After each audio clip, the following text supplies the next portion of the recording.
let's talk about renting versus buying. Now, many agents, which I beg to differ, will say, oh, it's always better to buy. Well, not every person is in the right situation to buy, and sometimes leasing is a better option. So let's talk about the pros and the cons for both. So some pros of leasing is lower upfront costs. You're not going to need money for a down payment. You're not going to need money for like your title work and closing costs, which typically is a good bit when purchasing a home. So whenever you're going to lease a home, it's typically only your first month's rent, and then your deposit is normally the first month's rent as well. Let's say that your rent is $2,000 a month. Whenever you first move into that property, typically you'll only need $4,000 versus going into purchasing a home. A lot of times you need, let's say, 3.5% down. So if your house is $200,000, you're looking at $7,000 down payment and probably about a $10,000 closing cost. So you're looking at $17,000 to $20,000 to put down for buying versus renting something. You probably will only need about, depending on what you're getting, only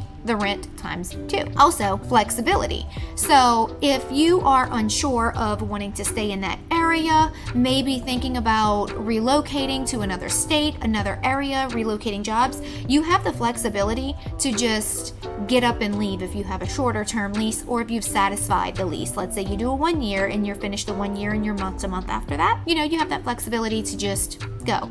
Or let's say you're job hunting and you only have 2 months left of your lease. Sometimes you can talk to your landlord about getting out early, or if not, you only have a couple months left to pay. So you definitely have more flexibility to be able to move and not be tied to that home when you are leasing. Also, your maintenance and repairs are going to be significantly less. While a lot of times you are still living in the home and you want your home to be nice, so if you know that you have a leaky faucet or something and you can just tighten something up underneath, you can handle it yourself. But if something major comes up, you always just call the landlord and they take care of it for you. So your maintenance cost is significantly less. If your AC breaks and it's a $4,000 fix, $6,000 fix, it's not your problem, it's theirs. Now let's talk about the cons of leasing. Lack of ownership. It's not yours. Tenants cannot build equity within the property. And restrictions. Because it is not your home, there's oftentimes a lot of restrictions. You can't have your pets live in there. You can't just get your kids a pet if they want one for Christmas. Let's say you really don't like that wall color. You can't just go and paint it. You really don't like the bathroom and you know that just for $400 you can get a new vanity from Home Depot and make your bathroom look cute. It's not yours. You can't make major changes to it, nor do you really want to, because why do you want to build equity in someone else's property? So all in all, many tenants face restrictions on renovations,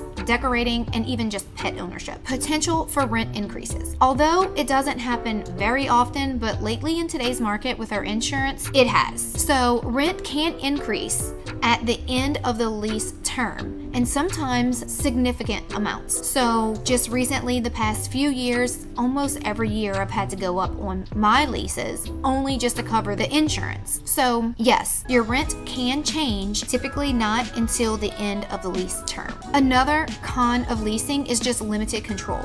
Tenants just have less control over their living environment compared to homeowners. So let's say you want to have a graduation party for one of your kids and you're going to have tons of people parking up and down the street. Sometimes that's actually limited, and you can't do that whenever you're leasing a property because you're leasing it from someone else and you do have to follow their rules, and a lot of times they have control over that. So you don't have as much. Ultimately, you have less control because of you staying in someone else's property. Also, lease termination. Although it doesn't happen very often, sometimes a landlord can decide to just not renew your lease. So if your lease is up in December, you can get notified, depending what's written on the lease, a month or 2 months before, letting you know that they have decided to no longer lease the property to you and you're forced to leave. Where if you owned that home, nobody can force you to go anywhere. It's yours.